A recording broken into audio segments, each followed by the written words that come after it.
Life Management Science Labs would like to acknowledge that we live and produce this podcast on the traditional lands of the Wurundjeri people. We'd also like to acknowledge the traditional owners of the lands of our listeners and our international colleagues. We'd like to pay our respects to their elders, past, present, and emerging.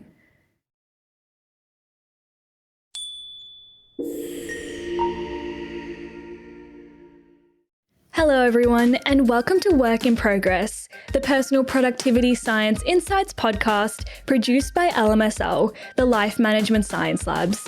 We are champions of life management science, providing structured insights informed by science and inspired by practice on key aspects of conscious living. Each week, we bring you scientific and practical insights on each element with the expert knowledge of professionals in the field. I am your host, Joanna. Let's get started. Hi guys, and welcome back to Work in Progress. I am your host, Joanna, and today I'm joined by Tassos Kotzias to talk about self-esteem and workplace productivity. Tassos is a women's empowerment coach, and he also coaches female executives and business owners to overcome the stress of trying to balance their career and their personal responsibilities. Hi Tassos, how are you today? Thank you, Joanna. I'm fine. Thank you for hosting me. It's my pleasure. And I'm looking forward. I'm excited to get this going and see how we can bring value to our listeners. Yeah, for sure. Thank you for joining us. It's going to be a great episode. Would you like to start off by introducing yourself with a bit about who you are and what it is you do? Sure. Thank you. Thank you for that. So I'm originally Greek, but I'm living in Qatar in Middle East for the last 10 years now with my family and my children. And of course, Qatar is not Greece, but that's another story. So, yes, I'm into holistic coaching. I'm a certified holistic coach from the International Coaching Federation with the ACC credential. And I'm focused, as you said before, in women empowerment, how I can help them and support them and bring them value in really relieving their everyday stress and overcoming these challenging situations to balance their career goals, their career objectives, their career requirements with their personal life, family, home, husband, and all these, daily personal responsibilities. So this is what I'm focusing, and this is my mission actually, because I really believe that I can serve and I can bring, I can have some impact to this world. Let's say. Yeah, beautiful. And what inspired you to focus on female empowerment specifically? Yeah, that's a good question. Thank you. Because sometimes, it's a bit strange. So, because usually, a lot of women coaches are addressing such issues, but I see it from the male perspective and from the man perspective, having already over 25 years of corporate experience in challenging environments, professional environments with bosses, with managers, with colleagues, with all this, stress and overwhelm of being in a competitive environment, in a corporate competitive environment. And also, I was also, and I'm still, as you understand, entrepreneur, because even being coaching is an entrepreneurship, really. So I've done several also entrepreneurial efforts, very challenging. So I went all through these pains and challenges of empowering myself and also empowering others. But coming back to your question, just to link it, is that it was quite, let's say, natural to me when I was younger and I was really being in these corporate environments for women and female colleagues to come to me and ask me for advice or sharing with me their issues, their problems, their everyday challenges, and also even their challenges with their male colleagues and male bosses. So for some reason, I don't know why. I didn't know even back then why. Now I know a little bit better, but back then I didn't know why. I guess it was I was creating, subconsciously a safe environment and a trusting environment for them to share their opinions, share their feelings, share their emotions, share their challenges with me, and looking for some advice or some, let's say, a little bit of mentorship in that area. So slowly, this became my profession and this became my coaching profession. I really, honestly, 15, 20 years ago, I didn't know anything about coaching, right? But this was happening. This was happening on a daily basis. And I was very happy, to listen to them and provide advice and bring them value. But now I do it consciously, and now I'm also trained to do that, right? So the impact is much much greater right now in this aspect. Yeah, for sure. And what a great journey to get to this point. So thank you for sharing that with us. Appreciate it. So before we get started, I'd like to introduce you in a section we like to call Have You Met Tassos? So my first question to you is, do you have a favorite book or anything you're reading at the moment? Well, right now in the moment, I'm reading a couple of different books, but one of my favorite books, since you are asking, is what about Dan Millman's, the author. I think it was Dan Millman. Yes, that this was his first book was the Peace Warrior, and then his second book was the Travels of Socrates. And by the way, my son is called Socrates. So, like the ancient Greek philosopher. So Yeah. this book was one of my favorite. The combination of these two books, because it's really empowering. It's a really empowering book, both of them, and very inspiring, and at the same time, we are quite spiritual.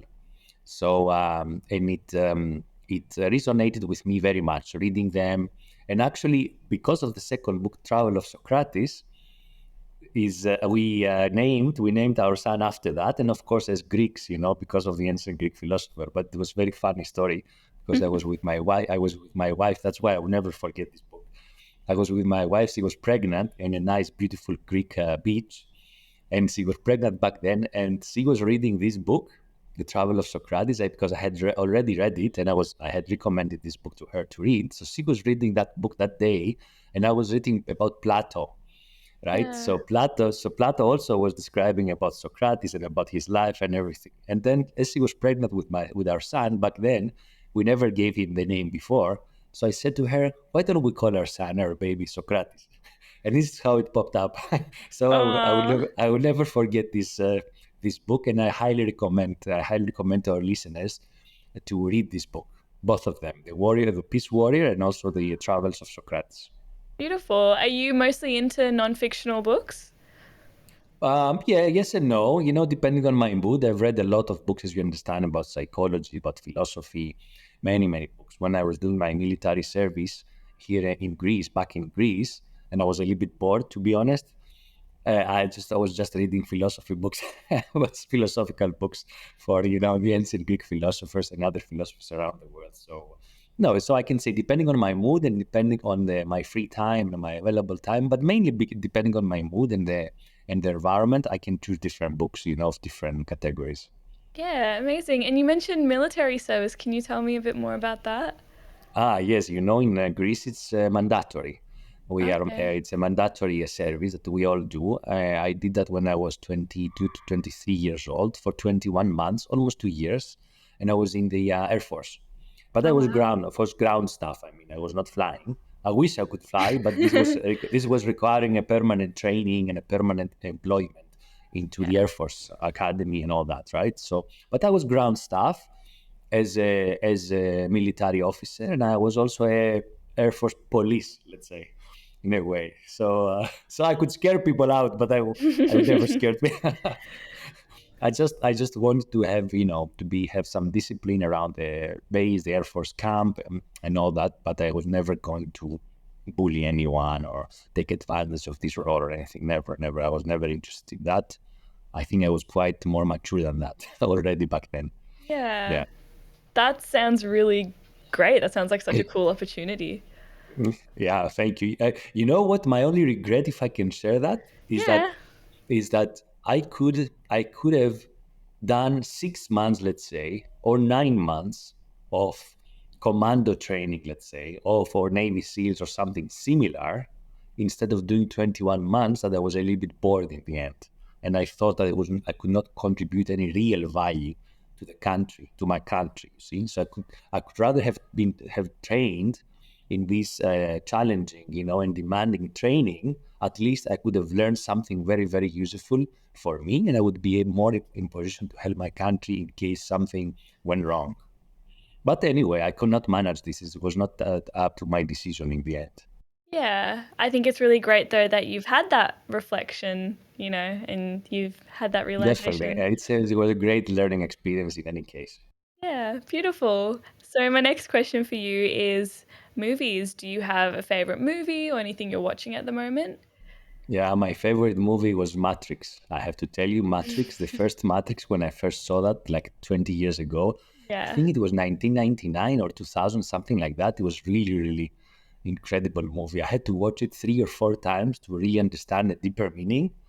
And I can tell you, even now, sometimes I go back to that to really see, explore more, because as in movies as in books, if I can offer some a little bit some reflection here, some advice Yeah. in movies or in books, I think we all have seen that, have experienced this. You need to go back again and again. Why? Because we are changing, we are evolving as human beings because of our experiences, because we have different perspectives. Sometimes in life, our perspective changes. So going back to the same movies or to the same books, we translate it and we capture moments or things or advice or any concepts that maybe we had not figured out or we had not understood it when we first read it or watched the movie. Mm. So I'm an ambassador of this, and I enjoy going back and reread or rewatch things that I've seen or I've read before in order to go deeper, deeper, and deeper in the meaning and translate that maybe differently now based on my experiences and based on my background or what I've done all these years in between. Yeah, I 100% agree with you. I find that when I rewatch some of my favorite movies, I learn new things about it and I see things that I haven't seen before. I understand concepts a bit better. So it's a really great process being able to, look back on a favorite show, favorite movie, or a favorite book and just learn something Yes, new. yes. Thank you for the question, and especially Matrix for me. For me, if I look back now again, I think seeing that now from the holistic coaching perspective, if I can connect that, I see a lot of common points, a lot of common concepts between the holistic coaching and Matrix, because Matrix was very spiritual. It was very, at the same time, very physical, very mental, and very emotional. And this is what holistic coaching is about. It's about the physical awareness, our physical awareness. So our body and who we are and what we're doing every day, our environment, how we enjoy our environment. At the same time, very mental. It's about the mental awareness and the mental well-being. So Matrix, you remember Matrix, with all these crazy situations happening, mentally, you had to be very, very clear. You had perfect clarity of what was going on and take critical decisions when you had to take critical decisions. Then emotionally, it was so intense, right? Like our lives, everyday lives. So this is why we're talking about balance, we're talking about integration, we're talking about harmony in the emotional aspect of the holistic coaching. And then spiritually, because if you remember in Matrix, it was really about who we are, what can we do, how we can change our lives, how we can achieve our goals, our visions, our passions, our objectives, right? So it fully resonates from me since then, and I really see a lot of common areas and common spaces with the holistic coaching that I'm practicing and I'm offering now. Yeah, amazing. I have to admit, I actually haven't watched The Matrix Oh, you before. should. I highly Yeah, recommend. yeah, a lot of people have told me to watch it. I just have not gotten onto it. But now that I But know, take it in a row. The first one first, the second, the third. Take it in yes, a row. Don't go in the end, the last one. You never understand what was happening. You have to go to the first. I'll make note of that and I'll definitely put that on my list again. I'm making a Great. lot of lists of movies to watch. Every episode I do, I feel like I'm adding a new sort of recommendation onto it. But yeah, thank you for that. And my last one for you is podcasts. Do you listen to any podcasts or are you into podcasts at all? Of course, I listen some podcasts, and I listen also your podcasts several times, few times, Ah, or very often. Yes, what I see interesting, because I think you have captured, and I'd like to to celebrate you about that, and I really appreciate your work because you're capturing something very, very important in the business culture, in the if I can say, in the wellness workspace, or in the workspace wellness. So, because self-esteem and personal productivity are very, very well connected. So, if you manage to have a clear idea and a clear perception, a clear perception of what self-esteem is and how we as human beings and each individual, how he or she perceives this self-esteem aspect for himself or herself, then productivity comes along. Then it really impacts the productivity of each person. So since we are all working somewhere somehow, it doesn't matter, we're all working. It's about productivity, it's about personal productivity. So self-esteem is there, it's a basic element of this personal productivity. So that's why and coming from my background, my corporate background, I see a lot of value in what you're offering. Amazing. Other than that, in terms of other podcasts, from time to time, I listen to different again aspects. It's like the books. Sometimes I feel listening to some podcasts which are more, closer to psychology or closer to philosophy or closer to everyday solutions or practical solutions or something. But now, the last year since I'm into coaching, I'm more listening around coaching, the coaching space, and how I can enhance my skills and how I can enhance my tools in order to serve an impact and have a bigger impact for my clients and for the society. Yeah, for sure. And thank you for your kind words about our show. We do hope that people get something out of it. And by sharing different, approaches and perspectives on productivity, that we can also inspire people to, For help sure, their I'm own sure, I'm sure. productivity. Thank you for that. I think we can get straight into our interview questions now, if that's all right with you. Perfect. So, my first one for you is, how would you personally define personal productivity? Yeah, personal productivity.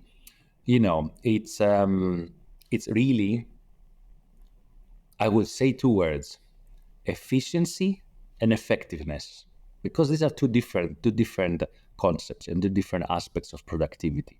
So I can be very effective but maybe not efficient, or the opposite, I can be very efficient but not effective.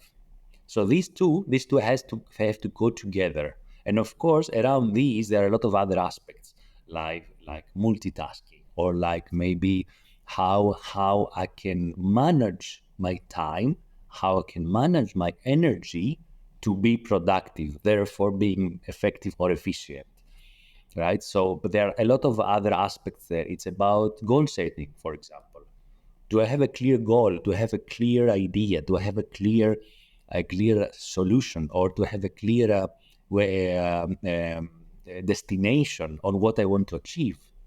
If I have this, I can be more productive. If I don't have this, I'm lost in the way. Hmm. So time management, energy management, how to be efficient, how to be effective. This is about personal productivity for me. Yeah, and what do you think people get wrong when it comes to personal productivity? Yeah, the opposite of what I said. For example, people cannot usually cannot set their priorities well. They are not able to manage their time because they get lost sometimes in different priorities that they believe they're priorities, but in the end they are not important for them. Because in order to set your priorities, you need to understand very, very well what is important for you. What is important for you when you wake up in the morning? Is it important for you to read the newspaper or go to internet or check social media? Or it's important for you to have a half an hour walking, jogging, running, whatever, in order to boost up your energy, for example, and begin your day? Different things. For some people can be social media, for some other people can be exercising, for some other people can be working right away. So it's really very, very important priorities and the importance of the tasks. Yeah. Because if they're not clear for the people, what is the priorities and what's the importance of the tasks, then they either neglect or they don't do anything. So that means that they procrastinate continuously, they don't take action, right? Or they never achieve things in the end. They never achieve things. And then they feel, oh, I'm not good enough. I have not achieved this. I'm not worthy. I cannot do it. How can you say I cannot do it if you haven't given the effort? If you've not put effort behind the thing, whatever this is that you wish to achieve or accomplish. You see, Yeah. so this was I see as major blockages of not clarifying priorities and the importance of things, not paying attention and not having a clear goal, a clear objective, And then, all the negative feelings, unfortunately, start to pop in, to to pop out, and come into our lives. Yeah, and as you know, today we're talking about productivity and what you just said, and how it aligns with self esteem. So, would you mind telling us what self esteem is and how you define that? Yeah, that's a challenging question, actually, because sometimes, we get confused on what self-esteem is. I would say that self-esteem basically is our perception, if I can say, or is our personal or subjective evaluation on what is our worth, if I can say that, or what is our values. Because Mm. sometimes we confuse it with self-confidence. But self-esteem is really about how we measure our value, what we believe we are capable of in general, not about the particular skills that we may have, but in general, the value that we have against other people, the value that we believe we have as individuals for ourselves. So I think this is how I will generally, let's say, explain or explain what self-esteem is for me. Yeah, and how does that influence personal productivity? Oh, it can influence it can influence it greatly, because if you do not have this as self-esteem, then maybe you lack the motivation. Maybe you procrastinate, as I already mentioned before. Maybe you don't have this resilience that you need to keep you going. On the other hand, for example, if you have too much self-esteem, then you go to a different angle. You go to a different character, personality, and different kind of behaviors. What else I can say for self-esteem? So if you have low self-esteem, maybe you don't have the focus, maybe you don't have the concentration, because you don't believe to yourself, you don't believe you're capable of doing things. You don't, maybe you're not willing to take risks, for example, because you believe that you cannot manage or you cannot pull it through, whatever this is. So you stay back, you stay back, you are more defensive, you close up yourself, and you don't go out so much to stand up in front of people, for example. You don't feel confident, you don't feel that you have the proper, let's say, value, even to go and talk with people, let's say, in front of an audience. So maybe you have this kind of phobias or this kind of fears that restrict you from achieving things or going out to the world. Yeah, and how do we go about identifying where we lack self esteem? Like what areas in our life? Oh, in many areas you can lack self-esteem, but for example, in relationships, in personal relationships, if I feel that I have a low self-esteem, I'm feeling that not worth or I'm not enough, for example, to go and meet a new person. Or in a social gathering, I'm not taking any action or any, let's say, proactive movement to go and meet people, because I feel that they will not like me. Maybe I feel that I will feel that they will not be, I will not be pleasant, or I feel maybe that they will, not be able to say what I want to say in a proper way, right? So this keeps me back. This keeps me back. For example, that's the social aspect. Professionally, in a professional environment, same thing, a little bit what I said already before. Maybe I don't take a responsibility for a new project. So, for example, I'm working with a team, right? And my boss is coming and saying, "Look, I have a new project. It's very important for the company. Who would like to take the lead?" And if I have low self-esteem, I will stay back. I will not raise my hand and say, "Yes, I can do it." I'll stay back and I will wait for someone else to take the lead, and then I will just follow Yeah. maybe. Yeah, So and in would many aspects, in family, the same. Family, the same. As I told you, I'm a father as well. If I have low self-esteem, I will radiate and I will reflect this self-esteem to my family and to my children. And this is something that we have to always be aware as parents, right? Because this reflects direct to the children, and the children will think that this is the right way for them mm, to go on their lives, right? And march their lives. And then when they're at school, again, if the teacher says, "Oh, I want to volunteer someone to help me come on the board and write some things or drawing or design, whatever," they will not raise their hand. yeah. And do you think that maybe low self-esteem manifests from fear? Um, it could be. That's an interesting question. Never thought about that, to be honest. It could be. It could be from fear, but only if there was something like a small traumatic experience in the past. I would connect it to that. Because if there was no such experience, such traumatic experience in the past, why would fear be there? Hmm? Yeah, that's a good So, point. so yeah. So why would you have any fear? Because you don't know if you haven't experienced something, and you haven't felt feelings of fear or feelings of low self-esteem or something. Why would it come up to you? Maybe there are other experiences that brought this low self-esteem in the surface, and this is how you behave. Maybe there was some kind of emotional or physical or whatever bullying. But then again, this is like a small traumatic experience. So the root cause should be somewhere there in order to have this fear. Yeah. So then we have to address the fear, we have to address the phobia, we have to address this traumatic experience to bring it to the surface, recognize it, accept it, hug it, Yeah. right? Really give emotion around it and accept ourselves and forgive ourselves for something like this, or forgive someone else that did something to us, in order to go on a higher level of self-esteem. That's really interesting. So are you saying that the process of perhaps forgiving someone that contributed to a traumatic experience in your past can help boost your self-esteem? But for me, 100%. If this was the root of the fear, and if this was the root of the low self-esteem at the present, definitely you have to go back to the root, understand it, acknowledge it, accept it, forgive yourself or the other one or both, right? Mm. And then move on.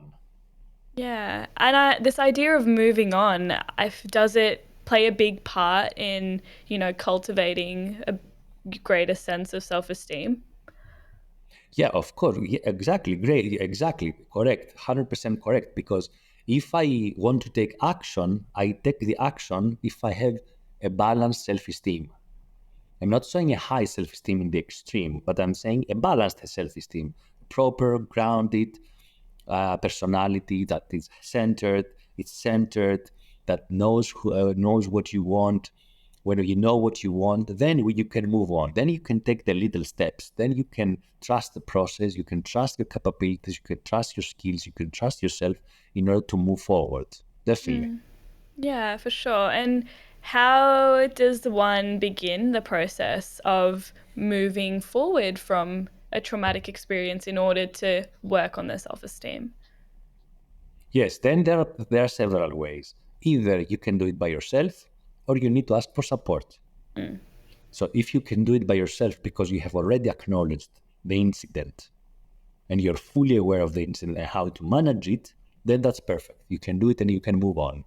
You can set new goals. You can set new achievements that you wish to attract around you. So then you can do it. If you cannot do it by yourself because either you're not aware of this traumatic experience, or you're not aware of the fear, the hidden fear, then you need to ask for support, right? And then either you ask a coach, or you go to a psychologist or someone that really can help you as a professionally, because sometimes asking, speaking with a friend or speaking with a colleague or speaking with a family member, it's good. It's good to have this strong network of sharing and discussing, but it doesn't mean that helps Mm. you to take the insight, to find your awareness and find your own truth and find your own solution. Yeah. Because you may be biased or you may be influenced by Yeah.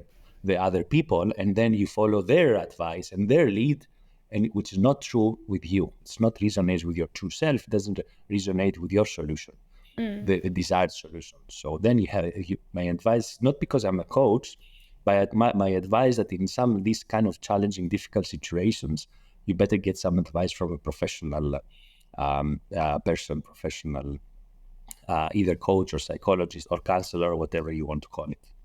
Yeah, for sure. And I also know that you focus on female empowerment. So I'd just love to establish why it's important for women, especially to, mentally Yes, thrive.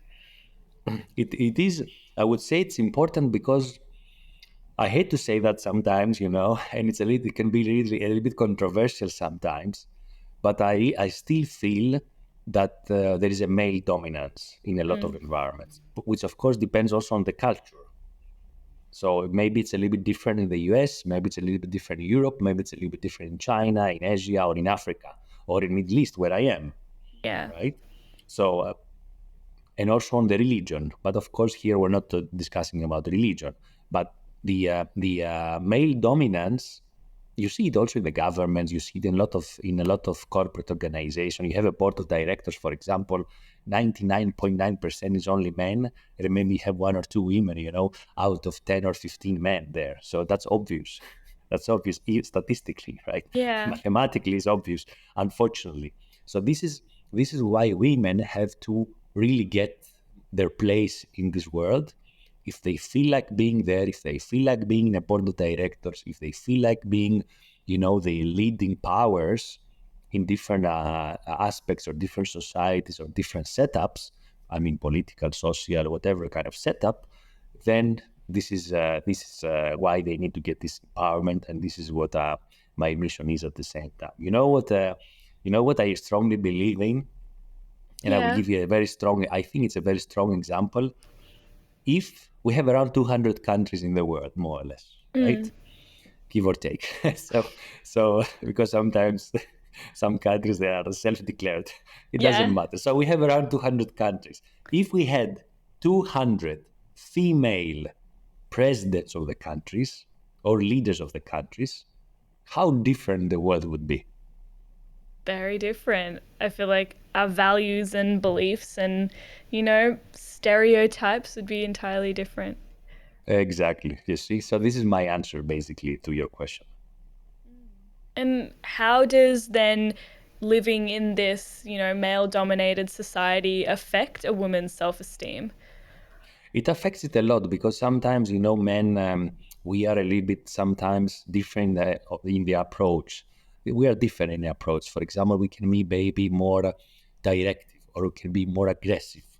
We can be more competitive in a professional environment, right? In a corporate environment. And that sometimes brings women in a different position, in different mindset, mentally and emotionally, because they behave differently. Women behave differently. Women think differently, and they act differently. And then what I say usually is that we men, maybe we are driven mostly by our brain and our mind. So we are more our mental, let's say, driven human beings. But women go more to their heart because they drop down from their mind. They go more for the emotion from more to the heart. Parenthesis. That's why my coaching methodology is called Heart. We can explain that in a different podcast if you wish. So, No, I mean, go for it. Talk to me about heart. What's that all about? Heart is a let's say copyrighted methodology of mine, which is basically addresses. It's like an acronym and addresses, let's say, like a 5-step process around coaching. So because why? Because heart, H is for holistic, which I'm fully certified and fully trained. E is for empowerment, so women empowerment. A is for acceptance, so how women can be accepted, can feel accepted, and can be accepted in a corporate environment, social environment, in the family, in all the different setups. R for resilience. So what's the resilience that we can get into this state of resilience, that we can face the challenges, etc. And T is for transformation. So in the end, starting with a holistic approach of addressing an issue or addressing a challenge, addressing any mental, emotional, or physical challenge or spiritual challenge, we end up going to the transformation, to the complete transformation. And this is where the beauty is, because you start with a point A and you reach point B, and you see the difference in the process. Enjoy the journey, you see the difference, and then you are a transformed person in order to really go out and thrive Yeah, and is this applied to life generally or more towards self esteem? in any issue. I'm Yeah. telling you, in any issue, because maybe maybe a lady comes to me and says, look, Tassos, I'm low. I feel lately very low in my self-esteem. How I can change the state of mind? How I can change the state of emotion? Whatever. So we will be working on the self-esteem in order to transform this. But in the process, or maybe other clients, other ladies, other women have different challenges. Maybe it's about acceptance. Maybe it's about achievement. Maybe it's about career setting. Maybe career goal setting. Maybe it's about career move. Maybe it's about managing family, work-life balance, or work-life integration. How you integrate these two so that you feel happy. Maybe it's about depression. Maybe a woman comes to me with a depressive approach in things. So we have to work around it, to be really able to transform this. Yeah. So there are all different aspects. Maybe it's a physical challenge. Maybe someone's coming with the overweight situation, an overweight situation. And they say, no, I want to lose some weight. I want to, no, I hate myself, etc. So you start with the physical aspect, the weight loss objective. But in the end, you figure out this is not about weight loss. It's about self-esteem. It's about self-confidence. It's about acceptance. It's about consistency. It's about goal setting. It's about 100 different things it can be, around the weight loss, which superficially it sounds like a physical issue. Yeah. And I'd love to go back to talking about, the behaviors that come up when, we are experiencing low self-esteem. You did say that, men approach things differently to women, but do you think behaviors of like defensiveness or, excessive compliance or rebellion are common signs of low self-esteem that both men and women can experience? Yes, definitely. Of course, of course. We all experience that. And we all experience that in some given points of our life, or in specific environments. Yes, definitely. Because you talked about rebellion, for example, right? The mindset of a rebellion mindset. Yeah, of course. If someone has a super high self-esteem, then maybe there is narcissism there. Maybe there is overconfidence. Maybe there is a delusional a bit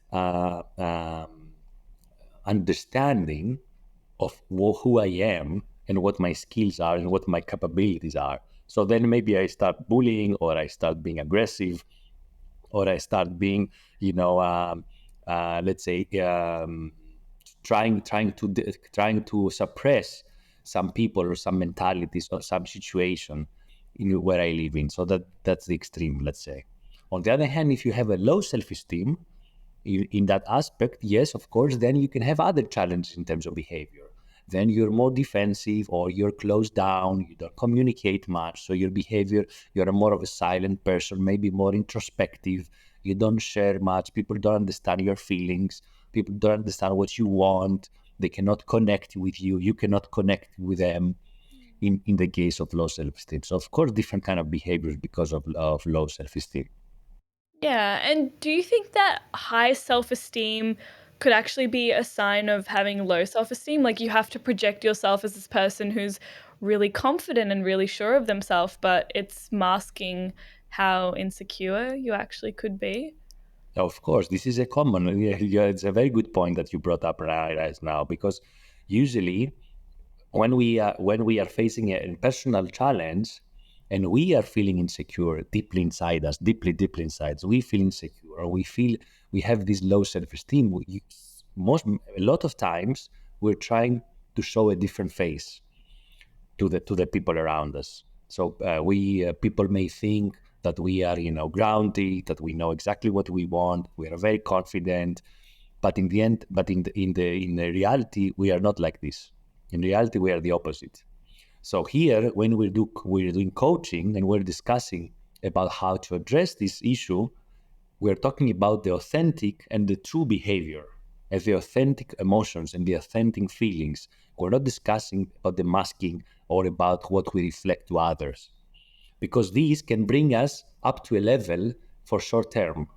It can help us maybe for short term, but for long term success, it doesn't help us, because we really need to transform ourselves authentically and find our levels of balance or these levels of harmony or understanding of ourselves in order to be able to sustain long-term achievement and long-term success and long-term relationships, long-term wealth, or long-term values, beliefs, whatever this is. Yeah, and what are some strategies we can use to, help build these and cultivate this in our life? Yeah, there are different tools someone can use or strategies. For example, a network, to be part of a strong network or of a support network, so that there is constant exchange. There is constant also maybe reflection. For example, maybe there is a challenge from someone that we know or someone that we trust, or our coach or our salary psychologist, whoever that may be, to really reflect on our behaviors, really reflect on our thoughts, challenge our thoughts, because someone needs to challenge us. If someone does not challenge us, our insight does not come up. So this could be a strategy, for example. Another strategy is to really, if I can say that in a way of reflection, to look ourselves in the mirror and say, Yeah. who am I? Who really I am? Who really? What is what is that I want in life? What is that I want to achieve? Do I know that? Do I know who I am? Do I know what I want to achieve? And why I want to achieve this? These are the more challenging questions, Yeah, for sure. basically, to overcome and understand who we are and what we want. Because once we have an understanding about these and we are fully aligned with our true self and our authentic self, then we can change, then we can transform. And is this a process that takes time? It depends. It can take time, but it can be also like in a snap of your fingers, Yeah. depending on how strong the inside is and how strong the challenging moment or the challenging situation we are facing is. For example, you know very well that some people, unfortunately, they are going through the very tough situations, health-wise, health-wise, right? And maybe they're in a life or death situation. Sometimes this is where magic happens, and then everything is shifted, and they're shifting their identity, they're shifting their beliefs, they're shifting the way they consider themselves in the world and everything. So this is where this can happen very fast in that situations, in that critical situations. Or it can take longer. It can take longer because someone is taking his time or her time. He wants or she wants to explore different experiences before they achieve this transformation. Yeah. And I'd like to ask you about workplace self esteem now. So, how does a low self esteem impact workplace productivity? Oh, definitely, it impacts it. In what way? If you have low confidence, you will not have the concentration, you will not have the focus, you will not have the confidence, you will not have the confidence required, you will not be the risk taker required, you will not stand up to take responsibility when it's required, or you will not take accountability when it's required. Mm. So that means that you will not be productive in the end, from the eyes of the organization, from the perspective of the organization and the management of the organization. So you will be there, but at some point you will not be productive, and that will be obvious. Maybe in 3 months, 6 months, 1 year, it doesn't matter. It will be obvious that you're not productive. If you're balanced in terms of your self-esteem, then you will do all this. You will have the motivation. You will wake up in the morning and you will be happy to go to work. You'll be happy to be productive. You will be happy to take responsibility. You will want to take the account. You will have the accountability to achieve things, to accomplish the things, to accomplish your promises, right? To do the right steps for your success.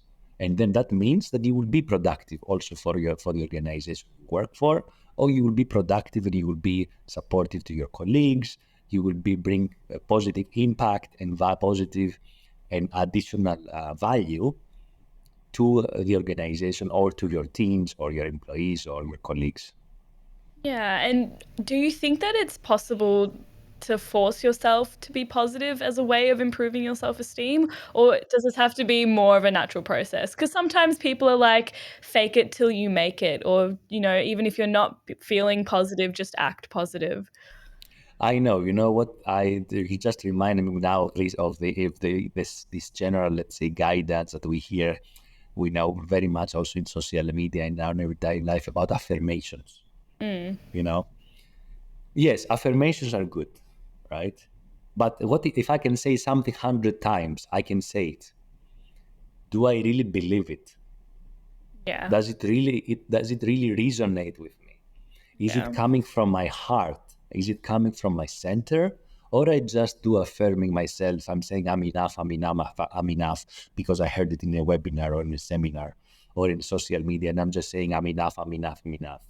So Yeah. yes, positivity can be artificial in a way, but for how long?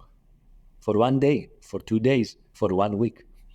If I don't have really the natural instinct of being positive or being optimistic, of having high energy, of managing my time properly, of managing my priorities properly, and I know exactly what is important for me. If I don't know that, then I cannot be positive, I cannot be productive, I cannot achieve something that I could achieve as based on my skills and based on my talents. Yeah. And what happens when we do start to cultivate authentic positivity? Oh, big change, huge change. First of all, we radiate that. So we radiate to the others. Very important. We start smiling, Yeah. right? We start smiling, and this is also very infectious, if I if I can say that, to our environment, right? Because Yeah. then it's really natural and it's not faked. It's really natural. So people understand this subconsciously and consciously. Because if it's either fake or if it's natural, people understand it subconsciously immediately.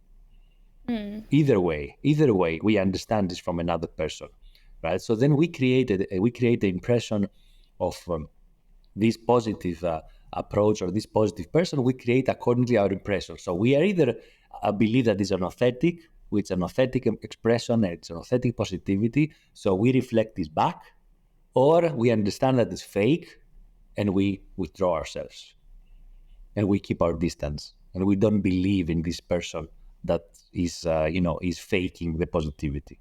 So this is highly important to be really authentic and be able to achieve. And you will ask me now, how do we achieve this? I was going to ask you that. I was I just know. going to ask you that. I was sure.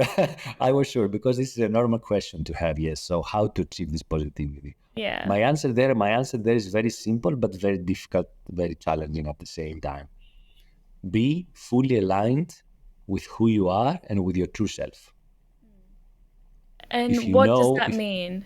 it means that if I really know who I am and why I'm here in this lifetime, in this world, in this society, in this city, in whatever level you want if I really know this, and if I really know my values, and I have sorted out my different beliefs, restricting beliefs, limitless beliefs, whatever this is, right? The whole range. If I know this very, very well, then I can be focused. I can be focused on what is important for me. I said that already, but this is for me very important. Be focused on what is important for you, and just put all your radar, put your energy, your time, your effort around that. And then you can be as positive as possible, you can be as happy as possible, and you can be the best version of yourself. Yeah. And this does sound like a journey that will take time to achieve. Yes and no, yes and no. Sometimes it can become as an inspiration from someone or from a situation. Sometimes it can take a little bit more, but in the end you have to consider what is your connection and what is your belief around time. Mm. Because philosophically speaking, what is time? Yeah. How do you compare time on what? I will give you an example. You have 24 hours in your day. I have 24 hours in my day, right? Is Yeah. it the same? Do we experience time the same way? Probably not. Mm, you see. So this is Yeah. this is the answer to that. We typically, as per the society rules and the history and everything, we have 24 hours, both of us. Yeah. But you may experience it in a much more positive way, much more creative way. You can do amazing things. You can do have great experiences. You really love what you're doing. So time for you is completely different experience of this 24 hours specifically. Well, for me, this 24 hours experience can be, oh, I'm depressed. I don't know what to do. I don't know what I want. I better watch TV, or I check my social media for 5 hours a day, and then, maybe I eat some junk food, or I don't want to go out now. My friends have invited me to a dinner, but I don't go out because I feel they're bored. They're boring, I'm sorry, and I'm bored and all that. So what is the experience of these 24 hours for you and for me?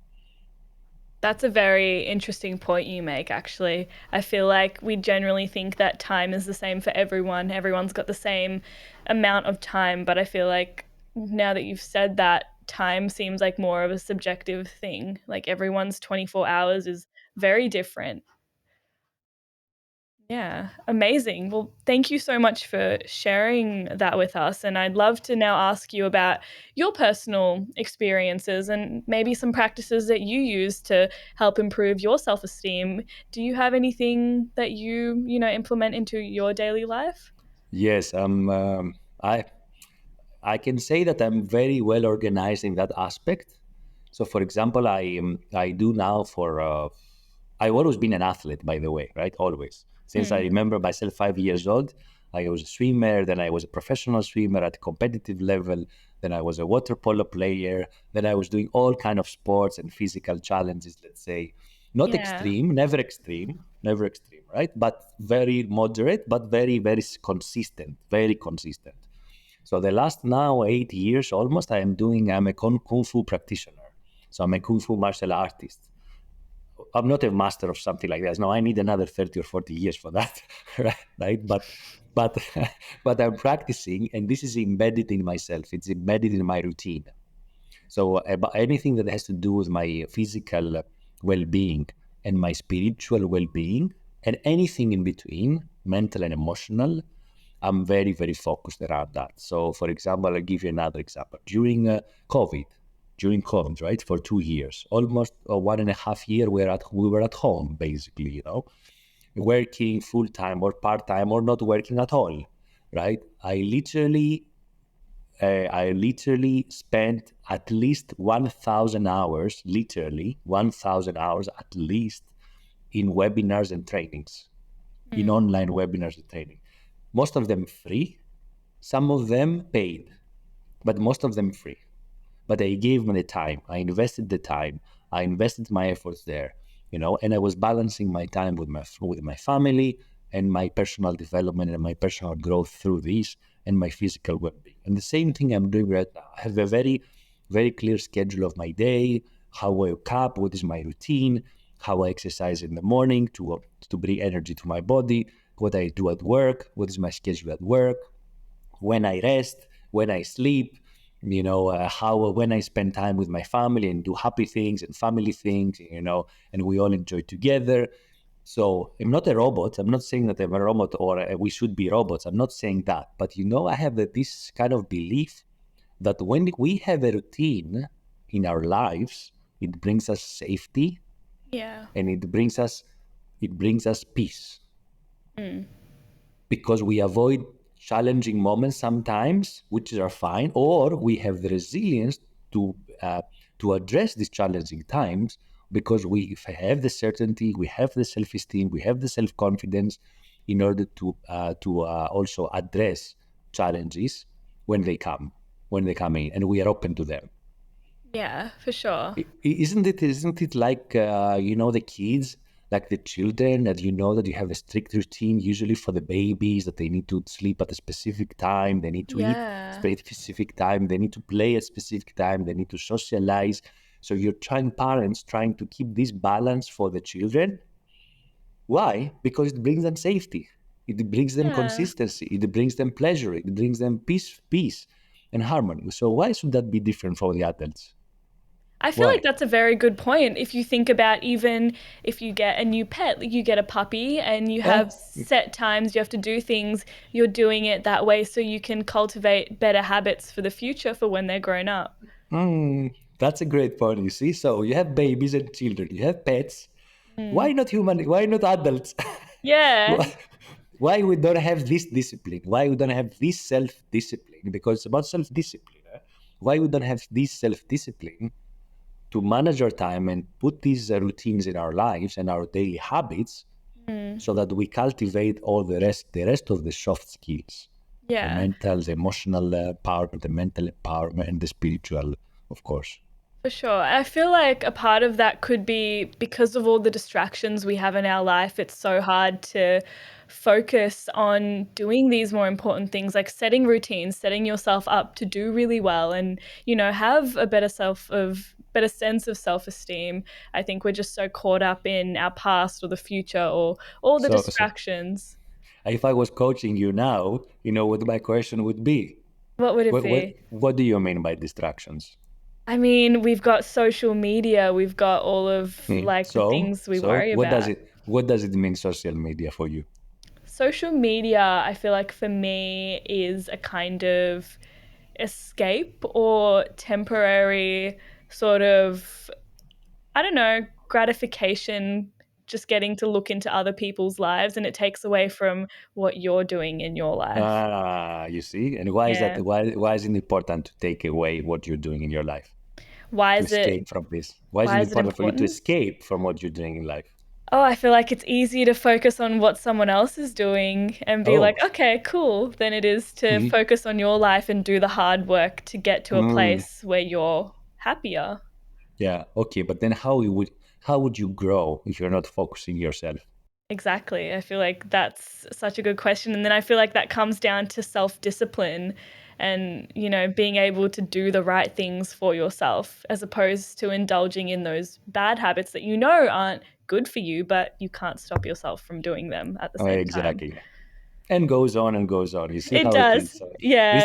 this is this is the beauty of coaching, right? Because already now, with two or three questions, you came up with a couple of insights, and you started before in the beginning. You said in the and I excuse me for challenge you a bit, right? No, that's okay. Live, yeah, but I think it's a joyful conversation to have, and it's Yeah. very insightful, I think, because you started in saying, yeah, maybe it's more comfortable to avoid and escape from my reality and maybe see what other people are doing and get gratification for that. This is what you said. And then Mm. you ended up in three questions only. You ended up and saying, yeah, because it's about self-discipline and how I can challenge myself, around these. You see? Yeah. Wow, that's actually very cool. I didn't even know that a few questions could do that. Yeah, it's very interesting, because when I do some webinars with a bigger audience, and some which is coaching/training webinars, then I challenge someone as a volunteer for 15 minutes of live coaching in front of the audience, Mm. and it's great what you can achieve in 15 minutes. It's a Yeah. great it's a great experience, a magical experience, even for 15 minutes to coach. Yeah. I mean, we just had like a minute of that and already we got something out of it. So that's so amazing. And I'd love to go back to talking about you now. So, when you're doing this practice in your life, setting up routine, are there any challenges you come across? Yes, the biggest challenge is the family time. I have to tell you. Yeah.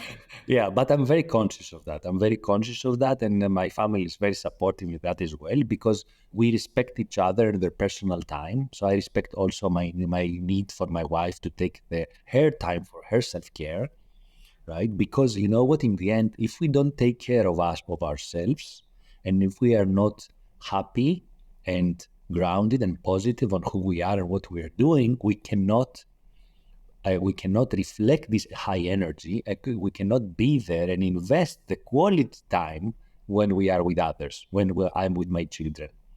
Because if I don't feel well about myself, how I can invest quality time and be present with my kids when we do a family game, when we Mm. watch a family movie, when we are out together in the garden or by the seaside, by the mountain, wherever we do for a journey. Is it that it's like going out in a trip all together, let's say, traveling in a car, imagine, and this is what came to me now. We're driving all together. I'm driving, and we have like a driving for 3 hours, 4 hours, and we do not exchange a single word. Why? Because I have my mind and my brain in my holistic coaching, in my clients, in my duties, in my responsibility, what I will shop, where we will eat, what we need to cook, etc. For example, is that quality time? But if I have sorted out all these and I'm fulfilled because I know that I'm taking care of myself, I know that I'm doing the right things for myself, then these 3-4 hours in the car driving with the kids can be the most amazing time as a family. Yeah. You see what I mean? Because we are fully present, we're fully there, we're fully communicating, we're fully exchanging, we are saying anecdotes, we're watching the nature outside, and we are playing games with the nature, what we see outside with the windows and all that. I think that's really great. And it kind of reminds me of, when you're on a plane and they say the emergency masks will appear from above you, attend to Yes. yourself before you attend to the Well, person next to you. It there you reminded are. me of that. Yes, amazing insight. You see, that's a good metaphor. I like this metaphor. I will remember this metaphor. That's the first thing that came to my mind. I feel like Exactly. it's not about the fact that you don't care about others, but you can't properly, focus on someone else if you haven't taken care of yourself. Exactly. You cannot serve in our language, we cannot Mm. serve the others properly if we have not taken care of ourselves, if we have not served ourselves. And I don't say that on a selfish way. I say it on a real taking care of yourself, of your needs, so that you are not because I'm selfish, but because this is what I need. And in order for me to be able to give the maximum that I can to the others, to the other people, to my family, to my friends, then I need to have this stability. I need to have this energy. I need to have this mental and emotional state so that I can offer the best version of myself to the others. Yeah, that's really beautiful. I'm so glad we touched on this point. I feel like it's so important to do self work. Yes, we all need the oxygen mask, as you said. Yes, exactly. We all do need the oxygen mask. I love that metaphor. I'm going to even use that again. I feel like that's probably my smartest moment of Yeah, today. appreciate that. I acknowledge you. I acknowledge you for that. Thank you.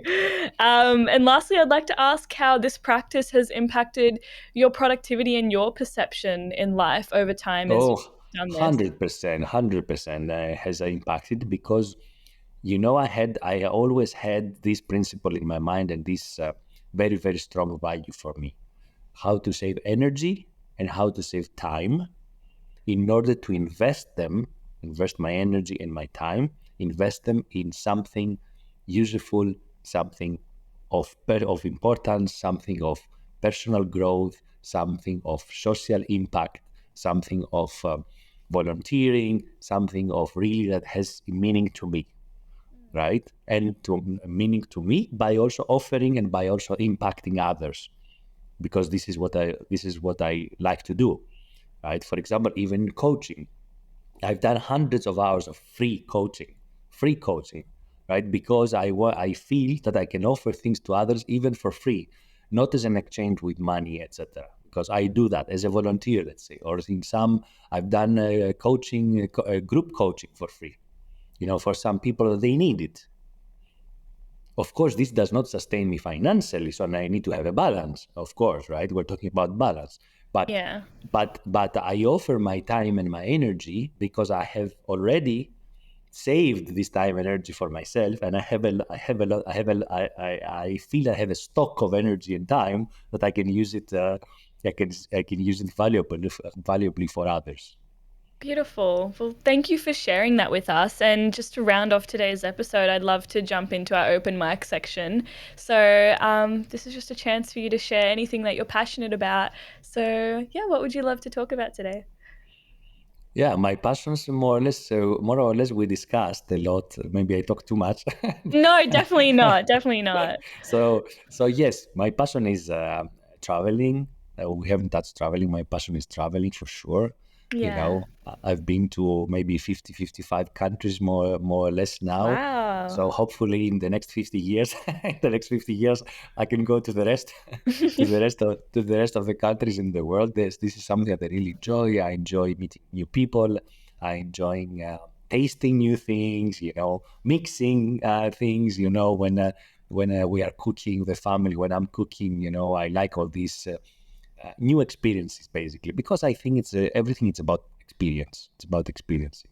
Yeah. If even if you have all the money of the world, if you don't know how to live these experiences and enjoy the experiences, what are you gonna do with the money of the world? All the money of the world, Yeah. right? So even if you have this financial ability or financial wealth and abundance, you still need all these experiences, right? And so traveling and experience for me is very important. I feel very joyful. I get a lot of energy from all these meeting new people from different cultures. I've lived also in several countries so far, apart from traveling, I mean, right? So yeah, I will never stop doing that actually. That's so amazing. I I love even, I traveling even, I, too. I got even training. I didn't say that so far to you, but I even got training. I got trained with the Shaolin monks in a monastery in Oh, China before COVID, and I was lucky. It was like 6 months before COVID, so I was not. wow. Yeah, so that was a very strong experience. But Yeah. but anyone can do that. Anyone. It's not something really special. Anyone really can do it. It's I just a think that's matter of that's just a still matter very of mindset. special. Yeah, Yeah. it's still just maybe for someone would be to do a big retreat, or someone would be to live an experience in the Amazon or whatever, or someone wants to travel to the moon. Yeah, I want to travel also to the moon if I have the possibility. Actually, I had submitted my application for Virgin Galactic. Oh my God. Really, really, but Wow. unfortunately, I was not chosen. Oh, that's a shame. Yes, Maybe yes. next time. Yes. So yeah, so this is my passions and this is what I like. And of course, Yeah. now with being a father, I'm very conscious to spend as much time as possible with my kids and being their mentor and being their role model, because I'm very conscious of that. I don't know if I achieve it all the times, but this is a big objective for me. It's very important for me to be their role model. And Yeah. role model you can be consciously and subconsciously, meaning Yeah. because the kids, as they attract everything. They just attract everything they see. They don't have to say anything. Even if you were silent the full day and you would do things that are important for you and they bring value and that you consider ethical and you consider valuable for the kids, even without saying anything, the kids would attract and would absorb everything. Yeah. I feel like that's a really great perspective to have. And I think, like they say, kids are the future. So, And when yeah. the kids grow up, and we all grow up, so, and we have Yeah. to take care and we have to foster and we have to bring back these values and sustain these values for our kids, because it's a matter of education. It's about culture Yeah. and how these kids will grow up and what this world will become in the end. Yeah, for sure. Well, thank you so much for sharing all your wisdom with us today. And I Thank had you a for thank you for challenging me. no, thank you for challenging me. I feel like that was such a great conversation. And I loved when you started asking me questions. I felt like it was so interactive and it was just a pleasure talking to you. Likewise, thank you. I appreciate being your guest here, Joanna, and why not? Maybe we can do it in the future again. Yeah, of course. It was my pleasure. And for those of us who want to find out a bit more about you, where can they go? Yeah, so they can reach me in my website. That's the easiest, which is for basically my name. It's tassoskotzias.com, which, if I can spell it, will be TASSOSKOTZIAS.com. And of course, I have also social media, LinkedIn, Facebook, etc. And I guess through your podcast, of course, right? Because when it goes to air, I guess they can find me through you. I'll be happy Yeah. to. I'll be happy to talk to any of your listeners. Anyway, I offer a 30 minutes free consultation call. So I'm eager and I'm excited to get in touch with some of your listeners. Amazing. Well, we also have Tassos's information in the details and his details in the description below. But thank you guys for listening, and we'll see you next time. Thank you. You have been listening to Work in Progress, the Personal Productivity Science Insights podcast produced by the Life Management Science Labs. Listen to episodes from LMSL's 10 Life Management Perspectives on Apple Podcasts, Google Podcasts, Spotify, YouTube, or other podcasting apps on your smartphone. If you enjoyed this episode, please consider rating our show, sharing it, and subscribing to our channel, as it helps other people find it and us grow to bring you more quality resources. More of our work can be found on our website pp.lmsl.net, where you can join our movement. I'm Joanna. Thanks for tuning in.